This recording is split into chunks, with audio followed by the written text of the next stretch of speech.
नमस्कार दोस्तों, मैं प्रशांत कौशिक संवाद इंडिया मंच पर आप सभी का हार्दिक स्वागत करता हूँ, हार्दिक अभिनंदन करता हूँ। आज हमारे साथ गुजरात से हिमांशु बिहानी जुड़े हुए हैं, जो कि बहुत ही वरिष्ठ बिजनेस जर्नलिस्ट हैं और बड़ी ख्याति है उनकी बिजनेस के मामलों को लेकर, क्योंकि व्यापार जगत की लगातार अनेक वर्षों की उनकी पत्रकारिता है। मैं बहुत स्वागत करता हूँ उनका, बहुत अभिनंदन करता हूँ।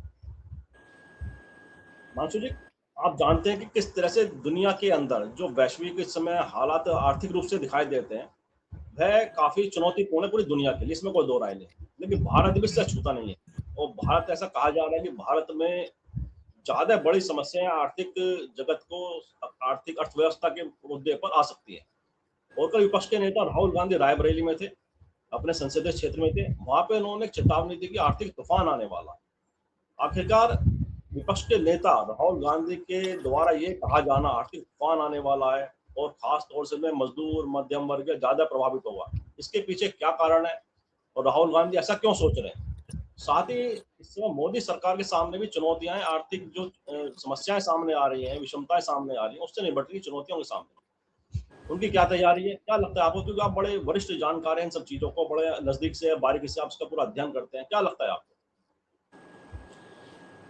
नमस्कार संवाद इंडिया के दर्शकों को, आपको जो भी ये कार्यक्रम देख रहा है, सुन रहा है, सभी को। देखिए, हर कोई ये बात की चेतावनी दे रहा है।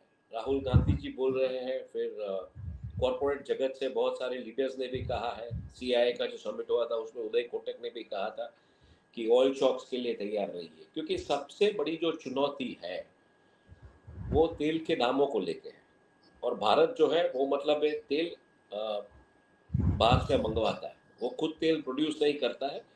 तो दुनिया में अगर आप देखेंगे तो 86% जो ऑयल के रिजर्व्स है वो अ, मतलब रशिया, मध्य पूर्व एशिया यानी कि मिडिल ईस्ट और फॉर्मर सोवियत यूनियन, जो रशिया की बात कही, और अमेरिका, तीन जगहों पे है। आज तीनों जगहों की हालात अगर आप देखेंगे तो ऐसा है कि वहां से तेल लेके निकलना मुश्किल हो गया है। स्टेट ऑफ हॉर्मुज का ही मामला नहीं है। आप रशिया से भी ऑयल लाना इतने मतलब जिस तरीके से सैंक्शंस लगे हुए हैं उस पे यूएस के वगैरह, क्योंकि भारत देखिए पहले तो एक तेल इंपोर्ट करने वाली इकोनॉमी है। तो भारत पहले ईरान से भी तेल खरीदता था, रशिया से भी तेल खरीदता था। और रशिया से हालांकि सस्ता तेल मिलना शुरू हो गया था युद्ध के चलते, रशिया यूक्रेन के युद्ध के चलते। लेकिन धीरे धीरे जो बातें सामने आई, सैंक्शंस लगे, तो रशियन ऑयल खरीदने से हमको मना कर दिया गया था, हम नहीं खरीद रहे थे। अब जो हालात है, जो ईरान का जो ऑयल था वो भी हम नहीं खरीद पा रहे। और आखिर में बीच में अगर देखा हो तो जो ईरान के मंत्री यहाँ पे आए थे, जब बात हुई तो उन्होंने भी प्रेस वार्ता के दरमियान ये बात रखी थी कि अगर भारत तेल खरीदेगा तो हम बिल्कुल तेल देंगे, लेकिन आप स्ट्रेट ऑफ हॉर्मुज से निकालना जहाज वगैरह को इतना आसान नहीं है। तो पूरी दुनिया में अगर आप देखने जाए तो पूरी दुनिया में जो अ, मतलब तेल का जो भंडारण है और तेल जो निकलता है स्ट्रेट ऑफ हॉर्मुज से, वो मान लीजिए कि पूरी दुनिया का 10 करोड़ तेल के बैरल अगर मूव होते हैं शिप्स के जरिए, तो उसमें से 2 करोड़ बैरल्स फिलहाल उन गल्फ कंट्रीज से स्ट्रेट ऑफ हॉर्मुज के जरिए नहीं बाहर आ पा रहे। तो 20% का सीधा डेंट है, समझ लीजिए। बराबर है, आप जैसी डिमांड है, डिमांड के सामने अगर 20% का डेंट आएगा तो ऑब्वियसली जो सप्लाई है उसके सामने उसके दाम बढ़ेंगे। जब उसके दाम बढ़ेंगे तो वो ऐसी कमोडिटी है जिसके ऊपर पूरा का पूरा आपका इकोनॉमी का मदार है। मतलब आपके कारखाने उसके ऊपर चलते हैं, आपके वाहन उसके ऊपर चलते हैं, आपकी रोज बरोज की जो चीज़ें हैं, दूध है, सब्जी है, स्कूल ले जाने की जो वैन्स वगैरह होती है, सब कुछ उसी के ऊपर चलता है बच्चों को, ठीक है। यहाँ तक कि बिजली, वो भी आपका जो गैस आता है कतार वगैरह से, उसके ऊपर चलती है। गैस के मतलब जो प्लांट्स होते हैं उसमें गैस यूज होता है, कोयला यूज होता है, गैस यूज होता है।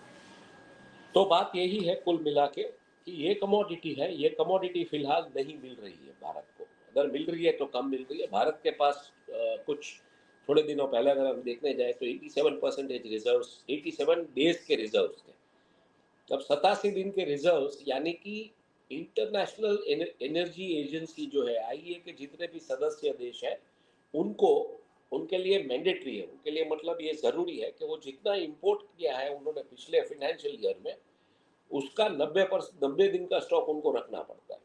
मतलब मान लीजिए कि भारत ने सपोजिंग 100 का आंकड़ा लेके चलिए कि 100 की चीज या 365 ले लीजिए, तो 365 में से 90 दिन का, यानी कि 90 के आंकड़े के मुताबिक मान लीजिए कि 365 लाख 365 करोड़ ले लीजिए, 365 crore cubic feet metre gas या 365 करोड़ बैरल क्रूड वगैरह इंपोर्ट किया है, तो उसका 90%, उसका 90 दिन का स्टॉक, यानी कि 90 करोड़ बैरल ऑयल या 90 करोड़ क्यूबिक फीट गैस जो भी है वो आपको रखना है बतौर एज अ रिजर्व। 90 दिन का रिजर्व आपके पास होना चाहिए, जो भी आपने इंपोर्ट किया पिछले साल का उसके ऊपर।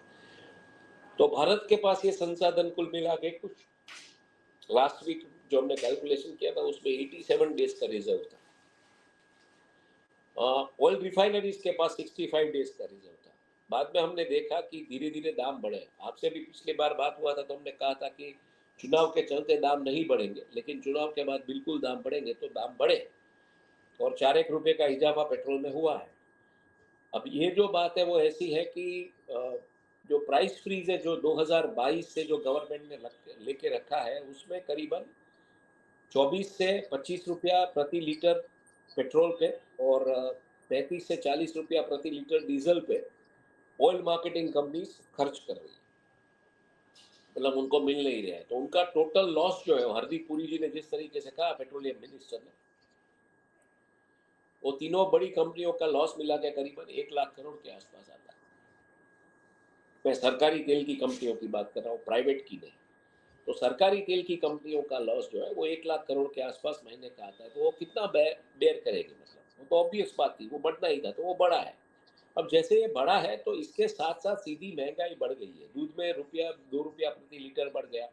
कांग्रेस ने हंगामा किया, दिल्ली में विरोध किया इस महंगाई को लेके, जो बात है। लेकिन ये महंगाई जो है, ये महंगाई आपकी आपके कंट्रोल के बाहर की। आप मतलब ये महंगाई आप नहीं जनरेट कर रहे हैं। ये महंगाई जनरेट इसलिए हो रही है कि दुनिया भर से जो कमोडिटी आती है वो कमोडिटी फिलहाल नहीं मिल रही, और वो कमोडिटी लेने के लिए आपको जो पैसा खर्च करना पड़ता है वो भी आपको करेंसी इंपोर्ट करनी पड़ती है, क्योंकि आप जब ऑयल लाते हैं तो आपको अपनी करेंसी दे के डॉलर में वो ऑयल खरीदना है। अब मान लीजिए कंट्री ने कुछ अच्छा खासा काम किया और कंट्री का सेंट्रल बैंकर्स बोलते हैं कि हमको सोना खरीदना है, तो वो सोना खरीदने के लिए भी करेंसी इनको इंपोर्ट करनी पड़ती है। इन सब कमोडिटीज की, यानी कि करेंसी की, सोने की और तेल की कीमतें बढ़ी हुई है। तो ऑब्वियसली मोटे मोटे तौर पे अगर आप देखने जाए तो ये इम्पैक्ट आने ही वाला है, नो डाउट अबाउट दैट। तो ये मोटे मोटे तौर पे अगर देखने जाए तो ये बात है। लाइव में हूं, बड़ा बात फोन करूं। तो मोटे मोटे तौर पे अगर हम देखने जाए तो ये बात कुल मिला के सामने आती है कि जब जी, जी। कमोडिटीज बढ़ी है तो इसकी कीमतों की असर सब चीज़ों के ऊपर, यातायात से लेके सब चीज़ों के ऊपर इसके दाम बढ़ेंगे, और आय जो है इतनी बढ़ती नहीं। अब मैं फिलहाल द्वारका में हूँ, मैं आपको एक बेसिक एग्जांपल देता हूँ। आप ये ठंडी लस्सी पीते हैं, ठीक है, गर्मी के दिन है, तो ठंडी लस्सी जो 20 रुपये में अब तक मिल रही थी वो सडनली मैंने देखा कल 25 रुपया हो गई है, मतलब सीधा का सीधा 25% इजाफा। तो ऐसी महंगाई जो है वो धीरे धीरे आपको मार डालेगी, और आपकी जो आय है, मतलब आपका जो क्या बोलते हैं उसको, एनुअल जो अप्रेजल होता है, नौकरी करते हैं जब लोग तब, तो एनुअल अप्रेजल जो होता है वो 25% नहीं होता है ना भैया। मान लीजिए कि आपकी सैलरी 50,000 है तो 25% एनुअल अप्रेजल नहीं आता है, मतलब 12,500 सीधा 62,500 हो गया। ऐसे माहौल में ऐसा नहीं होता है, और ऐसे टाइम पे कंपनियां भी अपना खर्चा कम करने के लिए कुछ ना कुछ जुगाड़ करेगी, तो अप्रेजल भी अच्छे खासे तरीके से नहीं होंगे। हालांकि अप्रेजल्स पूरे पिछले अगर कुछ सालों से हम देखते जाए, आईटी कंपनीज के अलावा बहुत सारे अप्रेजल्स नहीं आ रहे। अप्रेजल है वो 5 से 7% के बीच सभी सेक्टर्स में सबको मिल रहे हैं, एवरेज अगर देखने जाए तो वो डबल डिजिट वाला अप्रेजल वाला जमाना भी चला गया है।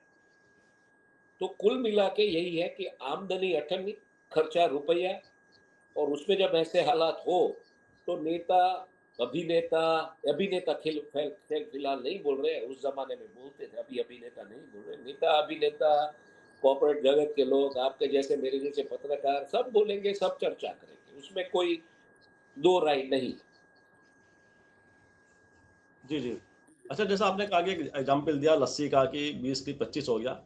ये हम देख रहे हैं जो तमाम तरह के जो रोज़मर्रा की चीज़ घर में उपयोग होने वाले सामान हैं, सबके साइज़ छोटे हुए हैं, सबका वज़न कम हो गया है। ये बड़ा आम देखा जा रहा है। अच्छा, जो पूरा वैश्विक संकट है, भई सरकार कहती है वैश्विक संकट है ये।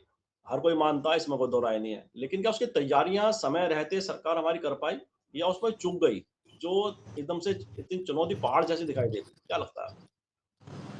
ये देखिए, 2-4 चीज़ें हैं। अब मेरे जैसे पत्रकार इन मुद्दों के ऊपर बात करते थे। गुजरात में अगर आप देखने जाएँ तो गुजरात में गुजराती लैंग्वेज के जितने चैनल्स हैं, उसमें करीबन डेढ़ 2 साल पहले 2024 के अक्टूबर के आसपास मैंने बात की थी। स्ट्रेट ऑफ हॉर्मुज़ शब्द तब इतना प्रचलित नहीं था। उसके बाद दिसंबर में 2024 में मैंने बात की रखी थी।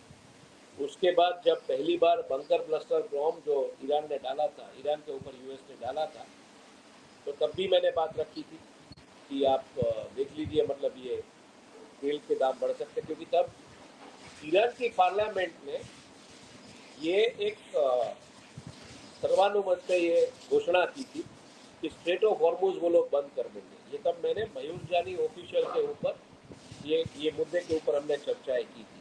तो 10 महीने पहले, यानी कि आज जो बात हम कर रहे हैं उसके 10 महीने पहले, तो मान लीजिए ये बात हुई थी लगभग जुलाई में, जुलाई या अगस्त में ये बात हुई थी, जुलाई अगस्त 2025 में। तो हम जब बात कर सकते हैं, पत्रकार बतौर पत्रकार, इन मुद्दों को नज़र रखते हुए, इन मुद्दों को देखते हुए, उनकी बारीकियों को समझते हुए, तो सबसे बड़ा सवाल यही होता है कि क्या सरकार में बैठे लोगों ने इस चीज़ को दरकिनार किया, या इसको समझा नहीं, या आने वाले तूफान को समझने की कोशिश नहीं की। देखिए, आपको आपका ऑयल इंपोर्ट बास्केट है, उसको डाइवर्सिफाई करना है। आपको ना ही मिडिल ईस्ट के ऊपर मदार रख के दूसरी जगह से इसको डाइवर्सिफाई करने की ज़रूरत थी, जो फिलहाल आप कर रहे हैं। नॉर्वे से मंगवा रहे हैं, वहाँ से मंगवा रहे हैं, सब जगह। और पूरी दुनिया, एशिया के बहुत सारे कंट्रीज, ब्रुनेई, लीबिया और अमेरिका से तेल मंगवा रहे हैं। तो क्या था, तेल का वहन जो कॉस्ट है, उसकी जो मतलब लॉजिस्टिक्स कॉस्ट है, वो इतनी बड़ी थी। इन मुद्दों को मुझे लगता है सरकार ने क्यों नहीं समझा है, या क्यों समझा है, सबसे बड़ी चीज़ मुझे लगता है कि भारत का जो यूनियन का जो बजट रहता है हर साल का, उसमें पिछले कुछ साल तक, पिछले साल तक, ये साल नहीं, पिछले साल तक आई थिंक ऑयल का जो प्राइसिंग था, यूक्रेन रशिया को वॉर के लेके चलते हुए $65 से $17 के बीच रखा था, जो इस बार 75 से $85 प्रति बैरल रखा, लेकिन आज चला गया है $110 प्रति बैरल के आसपास। और जब ये तेल आता है, लैंड होता है आपकी रिफाइनरीज पे, तो कहने का मतलब ये है कि आपने 85 के आसपास जब तेल का दाम डिसाइड किया है, 75 से 85 के बीच, और जिस तरीके से वैश्विक बाजार में तेल की कीमत है जो $110 के ऊपर चली गई, 115 चली गई थी, 120 तक चली गई थी, एक ज़माने में 2008 में $147 प्रति बैरल चली गई थी। तो इन सब बातों को मद्देनजर रखते हुए अगर आज देखने जाए, तो जब वॉर के हालात बढ़ते हैं, जब सप्लाई चेन क्राइसिस होती है, तो जो ऑयल का कार्गो होता है उसके ऊपर का वॉर इंश्योरेंस प्रीमियम भी बढ़ जाता है, और उसकी फ्रेट कॉस्ट भी बढ़ जाती है, क्योंकि वहां से जहाज लाने के लिए कोई तैयार नहीं रहता है।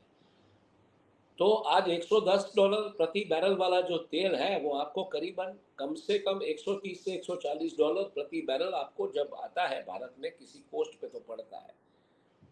तो मान लीजिए अगर यही चीज़ आप नॉर्वे से सोर्स करते हैं या अमेरिका से सोर्स करते हैं, उसका शिपिंग रूट का कॉस्ट बढ़ जाता है, प्लस फ्रेट कॉस्ट बढ़ जाता है। शायद इन वजह से जो डिस्काउंट, जो प्राइसिंग हमने रखा था, उसमें शायद ना छेड़खानी करके कि सोचा होगा कि इस पे चलेगा।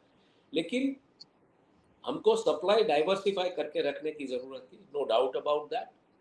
एंड सप्लाई जो खास करके जो इंपोर्ट बास्केट है उसको डाइवर्सिफाई करके रखने की ज़रूरत थी, ना ही मिडल ईस्ट पे मदार रखे, ये सब चीज़ें करने की ज़रूरत थी। सबसे बड़ी चीज़ प्रशांत जी, जो नेता आई मीन राहुल गांधी जी ने जो कहा है या दूसरे लोग जो बोल रहे हैं कि आप तैयार रहिए, आर्थिक संकट तो है ही है, क्योंकि तेल के दाम बढ़ेंगे तो बिल्कुल मैंने जैसे कहा कि सब चीज़ों के दाम बढ़ेंगे और आपकी आय इतनी नहीं बढ़ेगी, क्योंकि कंपनियों को भी अपना मतलब कट कॉस्ट करना है।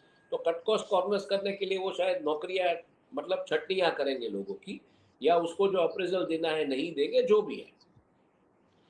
तो एक ये समस्या तो है ही है। लेकिन मैंने पिछले कुछ 30 साल का डेटा स्टडी किया कि जब जब ऑयल के दाम बढ़े हैं, और ये इंफोग्राफिक प्लेट मैंने आनंद वर्धन जी के शो पे भी मैंने रखी थी, कि जब जब तेल के दाम बढ़े हैं तो दुनिया में कहीं ना कहीं महामारी आई है वायरस की। 1997 में एवियन बर्ड फ्लू आया था, जब तेल के दाम पीक पे चले गए थे एशियन क्राइसिस के टाइम पे। 2007-8 जब ऑयल का दाम 147 डॉलर्स प्रति बैरल चला गया था, तब आया था H1N1 स्वाइन फ्लू। और रशिया और यूक्रेन का जो युद्ध चल रहा था उसके बीच जब तेल के दाम बढ़े, तब आया कोरोना कोविड 2019-20 में। और अब जो बात आ रही है, अब जब तेल के दाम बढ़े हैं, उस लेवल पे पीक आउट हुए हैं, तो बात आ रही है हंटा वायरस की, जो अफ्रीका से मतलब निकला है। हालांकि इतना डेंजरस नहीं, ऐसा डॉक्टर जयनारायण व्यास का कहना था, लेकिन महामारी फैलने में वक्त नहीं लगता है, और जो अफवाह है खास करके आज के सोशल मीडिया के जमाने में, ये फैलने में वक्त नहीं लगता है। और तब जाके मान लीजिए कि ऐसे लॉकडाउन जैसे हालात हो गए हैं, या तेल ही नहीं है तो आपकी बसें नहीं चल रही है। कल परसों हमने देखा पूरे एशियाई खंड में, मतलब Japan, China, Singapore, Hong Kong, Bengaluru, सब जगह पे जो इंटरनेशनल फ्लाइट्स थी वो या तो कैंसिल हुई, डिले हुई। 4,500 फ्लाइट्स करीबन उसके ऊपर इम्पैक्ट हमको देखने को मिला, क्योंकि एविएशन टर्बाइन फ्यूल का प्राइस जिस तरीके से ऊपर चला गया है। वेकेशन के दिन है, लोग ट्रैवल करते हैं, हमारे प्रधानमंत्री ने कहा है आप विदेश मत जाइए, बट फिर भी पूरा का पूरा मतलब एशिया का जो एक एविएशन का जो मतलब एक व्यवहार था वो ठप हो गया। अब 2 दिन पहले की बात है, परसों की बात है। तो ये हालात हो सकते हैं। तो वहां पे आपको ना एविएशन कंपनीज रिफंड देगी, आपका पैसा चला जाएगा, ये सब मामले देखने पड़ेंगे आप। भारत में फिलहाल डोमेस्टिक फ्लाइट्स पे इतना इम्पैक्ट नहीं हुआ है, लेकिन जो फॉरेन की जो इंटरनेशनल फ्लाइट्स जो कंपनियां उड़ा रही थी उनके ऊपर इम्पैक्ट हो गया है। दूसरी तरफ कल मैं परसों एक रिपोर्ट पढ़ रहा था लोकल अखबारों में यहाँ पे, तो सुनारों की दुकान में मतलब अब जैसे कुछ काम ही नहीं बचा है, कारीगर चले गए हैं, क्योंकि प्रधानमंत्री ने कहा 1 साल तक आपको कुछ सोना वगैरह खरीदना नहीं है। तो एक मंदी का माहौल छा गया है, पैसा घूम नहीं रहा है। तो इसके चलते जो बयान आ रहे हैं वो बयान इसलिए आ रहे हैं कि आप मतलब परिस्थिति बहुत गंभीर है, परिस्थिति बहुत ही भयानक है। क्योंकि जब ये डिमांड स्लो हो जाएगी, जैसे जैसे प्रधानमंत्री ने कहा है सोना मत खरीदिए, कार पूलिंग कीजिए, लोग बाहर निकलना बंद कर जाएंगे। कई राज्यों में वर्क फ्रॉम होम शुरू हो गया है, कई राज्यों में पेट्रोल का राशनिंग शुरू हो गया है, हाईवेज पे पेट्रोल नहीं मिल रहा है, ऐसी बातें भी कई अखबारों में मैंने पढ़ी, यहाँ के लोकल अखबारों में। तो ये सब चीजें कहीं ना कहीं आपके मतलब क्या करेंगे, फिर लोग बाहर नहीं निकलेंगे। तो डिमांड के ऊपर इसका बिल्कुल इम्पैक्ट होगा। जब डिमांड स्लो होगी तो ऑटोमेटिकली आपकी अर्थनीति के ऊपर उसकी असर होगी, क्योंकि आपका वो जीएसटी कलेक्शन है वो उस लेवल पे नहीं आएगा। और दूसरी तरफ सबसे बड़ी चीज़ कि आपका रुपया घिसता जाएगा, क्योंकि आपको उतनी ज़्यादा करेंसी प्रिंट करनी पड़ेगी डॉलर में कन्वर्ट करने के लिए। डॉलर में आप तेल खरीद के लेके आएंगे, वो भी आपका जो तेल है वो महंगा है। तो कहीं ना कहीं मंदी के आसार आर्थिक रूप से, अगर मान लीजिए तैयारी सरकार ने की भी है, तो यहाँ पे जो चीज़ है वो आपके कंट्रोल के बाहर है। मतलब ईरान का जो युद्ध है, यूएस ईरान का युद्ध 28 फरवरी को जिस दिन पहला बम गिरा, तभी से मैं बतौर एज अ बिजनेस जर्नलिस्ट मैं बोल रहा था कि आने वाले दिन बहुत खराब होंगे। मैं तो बोल रहा था, किसी मंच पे नहीं बोल रहा था, वरना मेरी बात ऐसे कोई नेता वेता में होता, तो ऐसा बड़ा फिल्म स्टार होता या कोई पॉलिटिशियन होता या कोई बिजनेसमैन होता तो शायद मेरी बातों को लिया जाता। लेकिन मैंने तो ये संकट जो है 2 साल पहले, 2 साल 1.5 साल पहले, अक्टूबर 2024 में इसकी मैंने इसके बारे में बात की है, स्टेट ऑफ हॉर्मुज के बारे में। जब दुनिया शांत थी, स्टेट ऑफ हॉर्मुज क्या है किसी को पता नहीं था। आप देख लीजिएगा, मेरी लिंक्स है, मेरे फेसबुक पे भी है। और जमावट करके यहाँ का जो गुजराती जो पॉपुलर एक डोमेन है, उसके ऊपर मैंने बात की थी। उनकी जो एक जर्नलिस्ट है सेजल संघानी, उसके साथ। उसके बाद उनकी जो फाउंडर है देवांशी जोशी, उसके साथ दिसंबर में मैंने बात की थी, यही बात रखी थी। और मैंने यहाँ तक कहा था कि आने वाले दिनों में मैं पेट्रोल की कीमत है, पेट्रोल और डीजल की कीमत है 500 के पार देख रहा हूँ अगले 20 साल में। यहाँ तक मैंने बात भी रखी, मतलब फोरकास्ट भी किया है। और यही चीज़ मैंने मयूर जानी के द गुजरात रिपोर्ट और मयूर जानी ऑफिशियल पे अगस्त 2025 में रखी। तो मैंने तो ये बात, मतलब ये जो बोल रहे हैं अभी, उससे पहले मैंने कहा था। लेकिन हमारी बात शायद कोई सुनता नहीं है, कोई देखता नहीं है कि ठीक है पत्रकार है, बोलते रहेंगे, इनका क्या है। लेकिन जब बिजनेस जर्नलिस्ट बोलता है, जब आपका जो बिजनेस अनुभव है जर्नलिस्ट, हाँ, जो बिजनेस जर्नलिस्ट बोलता है, जब स्टेट ऑफ हॉर्मुज के बारे में किसी को पता नहीं था नाम के बारे में, तब हमने ये बात रखी थी। और मेरा खुद का, मतलब बतौर एज अ बिजनेस जर्नलिस्ट, उसके अलावा जो मैं अपने न्यूज़ वेबसाइट पे जो कर रहा हूँ, डेटलाइन गुजरात के डिस्पैचेस, उसमें हम 5 तरीके के डिस्पैचेस करते हैं। वर्ल्ड बिजनेस के, वर्ल्ड न्यूज़ के, इंडिया न्यूज़ के, गुजरात न्यूज़ के और वेदर न्यूज़ के। तो वेदर भी मतलब एक स्पोर्ट्स स्पॉइलर बन रहा है धीरे धीरे। फिलहाल तो यहाँ पे युद्ध की वजह से आपका सप्लाई चेन रुका हुआ है। दुनिया भर में जो साइक्लोन्स और इसकी जो वार्निंग्स आती है, उसके चलते भी आपका सप्लाई मानसून महीने में और टाइट होगा। तो और समस्याएं गंभीर होने की संभावना बिल्कुल है। लेकिन ये हम और आप बात कर रहे हैं, शायद हमारी बात को कोई सीरियसली लेगा या हमको पता नहीं है। लेकिन ये संभावनाएं बिल्कुल है, क्योंकि वेदर भी एक स्पोर्ट्स स्पॉइलर है। तो वेदर के चलते भी, मतलब जब ये तूफान, टाइफून, इन सब चीज़ों की बातें आएगी, हरिकेन्स की, तो जो ऑफशोर रिग्स है आपकी बंद रहेगी, उतने दिन वहाँ पे काम नहीं होगा, उतने दिन वहाँ से तेल निकलेगा नहीं। तो ऑटोमेटिकली सप्लाई जो है उसमें भी कटौती आएगी। फिलहाल तो 20% की कटौती है ही है, उसके ऊपर कटौती आएगी। तो आप सोचिए कि सितंबर में ऐसा कहा जा रहा है, बहुत सारे ब्रोकरेजेस वगैरह ने कहा है कि पीक आउट होगा ऑयल का प्राइस, और पैसा देने पर भी आपको शायद तेल नहीं मिलेगा, ऐसी बातें आ रही है उसमें। हालांकि उन्होंने रशियन ऑयल सप्लाई को कंसीडर नहीं किया है। लेकिन इन सब चीज़ों के चलते ये बातें बिल्कुल तय है कि जो बड़े बड़े नेता अभी बोल रहे हैं, वो हमने 1.5 साल पहले कह दिया था कि आर्थिक संकट आ रहा है। तो बिल्कुल आ रहा है, उसमें कोई दो राय नहीं है। और उसके लिए जो तैयारियां होनी चाहिए, वो 1.5 साल पहले जब हम बोल रहे थे तो हमारे कार्यक्रम शायद सुनने चाहिए, और उसके मुताबिक एक स्ट्रैटेजी बनाने की ज़रूरत थी। लेकिन हम, हालांकि एक स्टेट में बैठे हैं, तो स्टेट वाले जब बोलते हैं तो उसकी बातों को इतना सीरियसली नहीं लिया जाता है, किसी भी मंच पे आप बोले। जब ये नेता बोलते हैं तो बड़ी बड़ी, मतलब हेडलाइंस बनती है, ये सब होता है। लेकिन एक जब बिजनेस जर्नलिस्ट आर्थिक रूप से जो चीज़ें देख रहा है, सुन रहा है, जो मतलब पिक कर रहा है पॉइंटर्स, उसको वो जब बोलता है तो सुनना चाहिए। सरकार को भी सुनना चाहिए, नीति आयोग को भी सुनना चाहिए कि देखिए, और ये बातों को एनालाइज करना चाहिए। हम नहीं कह रहे कि सुन के सीधा आप कदम ले लीजिए, कि एनालाइज करके आप एक तैयारी, एक ब्लूप्रिंट रखिए, वो है। तो वेट एंड वॉच कीजिए। जो प्रोजेक्ट्स आए हैं कोल बेड मीथेन का, कोल गैसिफिकेशन का, वो ऐसे एक रात में नहीं हो जाएगा। या जो रिन्यूएबल एनर्जी की बात है, वो एक रात में नहीं होगा। वो ऊर्जा जनरेट करने के लिए आपके दूसरे 4-5 साल लग जाएंगे। तो फिलहाल तो ये संकट मुंह फाड़ के बैठा है, और अर्थनीति को, अर्थव्यवस्था को, लोगों की नौकरियों के ऊपर, लोगों के घर के बजट के ऊपर बिल्कुल ही असर करेगा ही करेगा, उसमें कोई दो राय नहीं। बिल्कुल ठीक बात है। और बहुत महत्वपूर्ण बात आपने कही कि आपका जो अनुभव है, आपने अपने अनुभव के आधार पे पहले 2 साल पहले ही चेताया था सरकार को कि इस तरह का संकट सामने आ सकता है। बिल्कुल सही कहा कि बातों को सुनना मतलब चाहिए। किस तरह का मतलब बातों को जब ये सुने। मैं मतलब जब ये मैं बात कर रहा हूँ आज, तो मैं आपको यहाँ तक बता दूँ कि गुजराती थाली जो है, जो है, जहाँ द्वारका में वो बहुत सारी रेस्टोरेंट है, मतलब यहाँ पे तो पिलग्रिम प्लेस है, द्वारकाधीश जी का मंदिर है, तो लोग आते हैं यहाँ पे। तो थाली की जो कॉस्ट थी द्वारका की बाजार में, वो 150 रुपये के आसपास थी। अब मैं बात कर रहा हूँ आपको करीबन 1 आध साल 6 महीने पहले की। धीरे धीरे वो कॉस्ट 117 रुपये हुई, 170 हुई, और आज ये कॉस्ट 200 रुपया हो गई। मतलब आप सोचिए, 30 to 35% कॉस्ट खाने की कीमतें बढ़ बढ़ गई। गई है। जो आप जो पान खाते हैं, बीटल बीटल लीफ जो खाते हैं, वो पान की कीमत 20 रुपया थी, वो 25 रुपया हो गई है। उसमें सीधा का सीधा 25% का इजाफा आ गया है। तो ऑटोमेटिकली ये कॉस्ट बढ़ रही है। ऑटोमेटिकली इन क्राइसिस की वजह से, सप्लाई चेन्स की वजह से ये कॉस्ट बढ़ रही है। जो प्लास्टिक की जो पन्नियाँ सप्लाई होती है, वो प्लास्टिक की पन्नियाँ, चलिए उसकी भी कॉस्ट बढ़ गई है, क्योंकि जो प्लास्टिक बनता है, प्लास्टिक की पन्नियाँ बनती है, वो क्रूड का जो डेरिवेटिव है, पीवीसी वगैरह प्लास्टिक, उससे बनती है।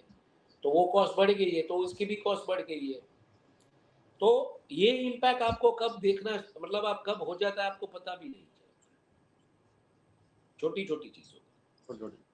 ठीक बात है कि छोटी-छोटी चीज़ें ऐसे ही उसके दाम बढ़ जाते हैं कि वो आपके जेब पर सीधा उसका असर पड़ता है और उसका एहसास नहीं होता है। असर भी पड़ता है लेकिन कि छोटी-छोटी चीज़ों पे पैसे बढ़ते हैं तो लगता है कि मतलब आदमी उस समय अनदेखा करता है। लेकिन अगर टोटल करेंगे उसका कितना बड़ा उसका इम्पैक्ट आपकी जेब पे दिखाई देता है। इसमें कोई दो राय नहीं। और जैसा आपने मतलब कहा कोई कि मतलब कोई कोई मतलब कोई विद्यार्थी है, मान लीजिए वो 2 टाइम थाली खाता है 150 रुपए की। तो एक ज़माने में वो 150 की थाली जब खाता था तो उसकी कॉस्ट 9,000 थी। आज ये कॉस्ट आ गई 12,000 सीधी की सीधी। तो अपने घर से सीधा उसको 3,000 ज़्यादा मँगवाना पड़ेगा। खाने का सिर्फ, रहने-वहने का अलग है, समझ लो। दूसरे खर्चे अलग हैं। मैं सिर्फ बेसिक खाने की बात कर रहा हूँ। तो बेसिक खाने की कॉस्ट आपकी जब 33% बढ़ गई है, एक विद्यार्थी के तौर पे, एक बैचलर के तौर पे जो भी रहता है, तो आप सोच लीजिए आप पैसा बचाएँगे कहाँ पे? डिस्पोज़ेबल इनकम ही नहीं होगी आपके पास।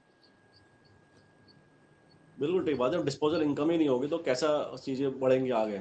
अच्छा कायम अंत में डिस्पोज़ेबल आते इनकम डिस्पोज़ेबल इनकम नहीं होगी तो आप खर्चा नहीं कर पाएँगे, सिनेमा देखने नहीं जा पाएँगे, आप रेस्तरां में नहीं जा पाएँगे। आप कुछ खरीदी करना चाहते हैं, गैजेट्स, फ़ोन्स वगैरह नहीं कर पाएँगे, चलाएँगे जो भी है उससे पुराना वाला। ठीक बात है। अच्छा कागज अंत में आते हैं। अंतिम प्रश्न ये है कि जैसा आपने कहा कि आपने बताया था, तो ऐसे आप जैसे जो विशेषज्ञ हैं, आर्थिक जगत को समझने वाले, अर्थव्यवस्था को समझने वाले, क्या सरकार को इस समय त्वरित रूप से, तत्काल रूप से उन सब आवाज़ को एक साथ बैठाकर बात करनी चाहिए? जैसा हमने कहा ऑपरेशन सिंदूर के पश्चात, जो विभिन्न पार्टियों के प्रतिनिधियों को सरकार ने विभिन्न देशों में भेजा अपनी बात रखने के लिए।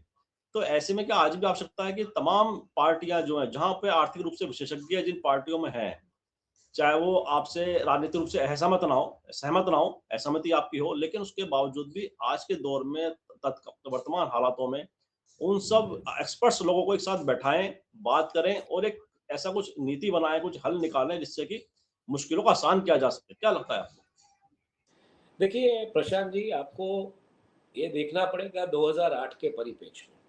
साल 2008 में जब लेमन ब्रदर क्राइसिस आई थी, तब स्वर्गीय डॉक्टर मनमोहन सिंह जी भारत के प्रधानमंत्री थे और डॉक्टर रघुराम राजन, उन्होंने एक व्हाइट पेपर तैयार किया था कि उन्हें लगा कि उनका एक ओपिनियन था कि शायद ये घटनाएं हो सकती है। अब उन्होंने एक इकोनॉमिस्ट थे और डॉक्टर मनमोहन सिंह, स्वर्गीय डॉक्टर मनमोहन सिंह भी आरबीआई के गवर्नर रह चुके थे, इकोनॉमिस्ट थे, तो उनको पता था कि ये इसकी गंभीरता क्या है। अब यहाँ पे अगर आप देखें तो RBI governor doctor Raghuram Rajan ने कई सारे प्लेटफॉर्म्स पे इन मुद्दों के बारे में बातचीत की है। चलिए मेरी बात आप मत सुनिए, उनकी तो बात सुनिए। तो बात ये नहीं है कि इसके बारे में बात नहीं हुई है, उसके बारे में बहुत सारी बातें बहुत सारे प्लेटफॉर्म्स पे हुई है। अब उन बातों को आपको समझना पड़ेगा। अब आप मतलब सर्वपक्षीय, सर्वदलीय बैठक कर लीजिए, कुछ भी कर लीजिए, तो सर्वदलीय बैठक में यही बात आएगी कि आप कर क्या रहे थे, आपके पास सवाल होंगे।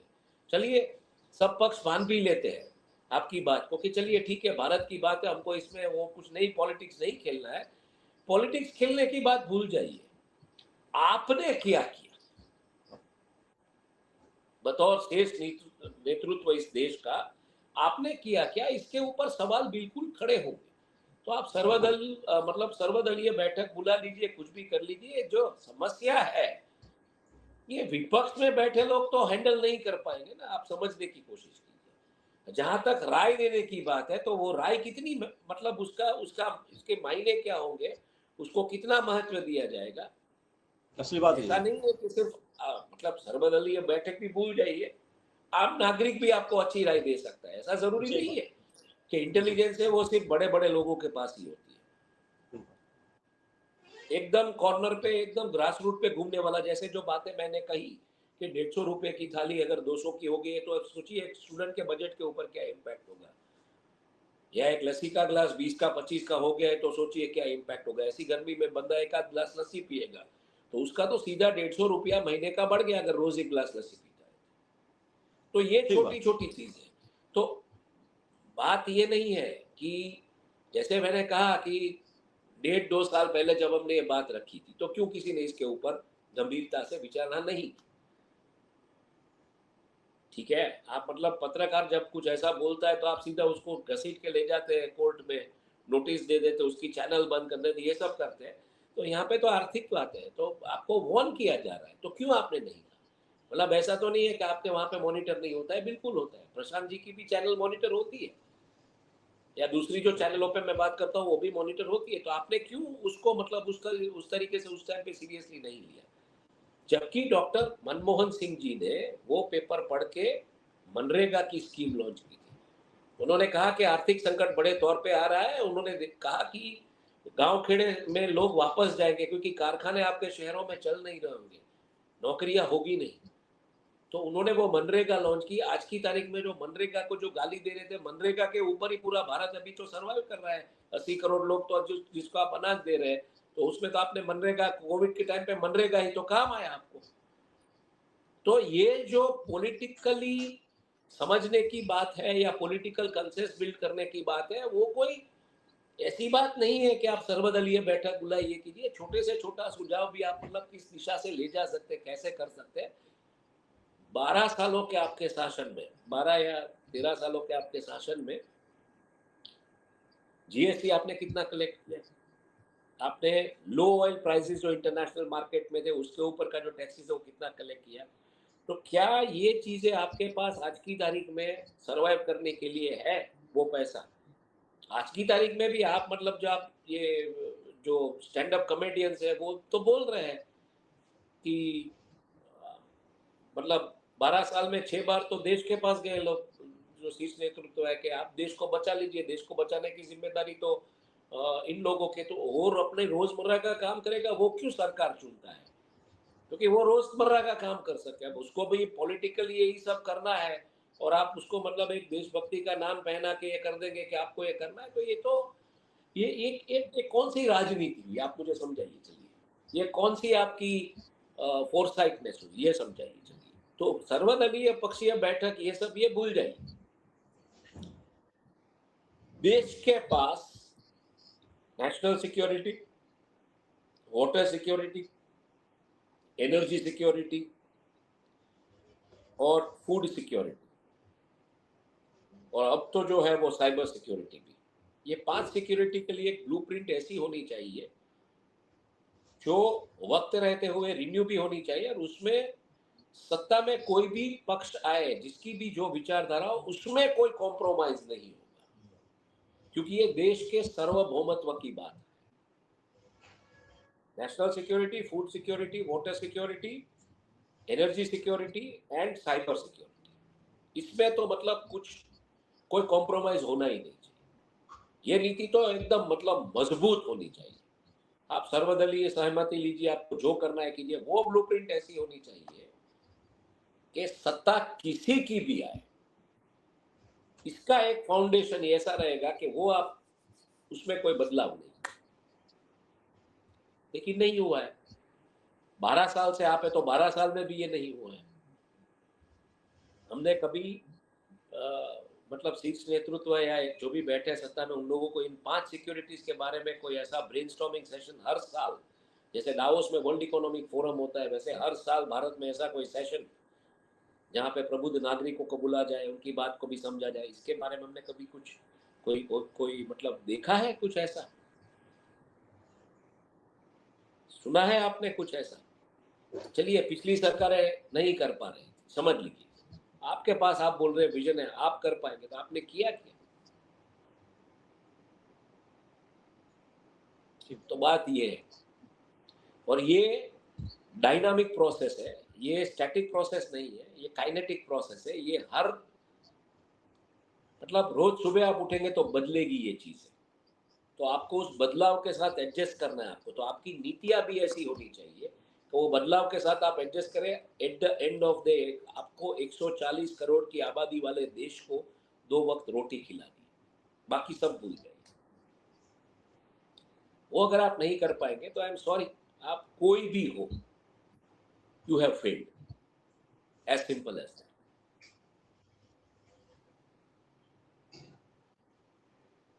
बिल्कुल ठीक कहा आपने कि जो चीजें, जो आम आवश्यकता है एक आम सामान्य व्यक्ति की, उसकी अगर जोड़ते, चुनौती तो है, क्योंकि एक आम आदमी की जो आवश्यकता है, जो आवश्यक जरूरतें हैं, उसकी मूलभूत सुविधाएं जो हैं, मूलभूत आवश्यकताएं, जरूरतें जो हैं, अगर वो उसमें दिक्कतें आएंगी तो निश्चित रूप से एक बड़ा गंभीर संकट है देश की अर्थव्यवस्था के लिए भी, खासतौर से। और तमाम चुनौतियां हैं, तमाम सवाल हैं, तमाम चीजें हैं कि किस तरह सरकार इस संकट से पार पाएगी। और आपने जिस तरह पूरे विषय को बताया, समझाया कि आखिरकार ये विषय इतना गंभीर क्यों बन गया है, समय रहते इन चीजों पर काम होता, क्योंकि आज का विषय नहीं है, लगातार इन चीजों को लेकर तमाम विशेषज्ञ आगाह कर रहे थे। आपने भी बताया कि आप भी इसको आगाह कर चुके हैं 2 साल पहले ही, लेकिन कहीं ना कहीं चीजों को अनदेखा किया गया, मैं ऐसा लगता है। मैं कोई मैं कोई विशेषज्ञ नहीं हूं, लेकिन मैं बतौर एक ऐसा बिजनेस जर्नलिस्ट हूं जो जमीन से जुड़ा हुआ हूं, ग्रास रूट लेवल पे जुड़ा हुआ हूं। मैं कोई महंगी गाड़ियों में नहीं घूमता हूँ, मैं बाइक लेके घूमता हूँ, पब्लिक ट्रांसपोर्ट से घूमता हूँ, तो लोगों के साथ बातचीत होती है। मतलब कुछ खाना वाना खरीदते हैं तो उसका दाम पता चल जाता है कि 5-6 महीने पहले इतना था, आज इतना हो गया है। मैं सीधा ब्लिंकिट या डेंजो या वो डंजो या ब्लिंकिट या जो भी है जेप्टो वेप्टो से ऑर्डर नहीं करता हूँ, मैं कोई डिलीवरी ऐप्स यूज़ नहीं करता हूँ।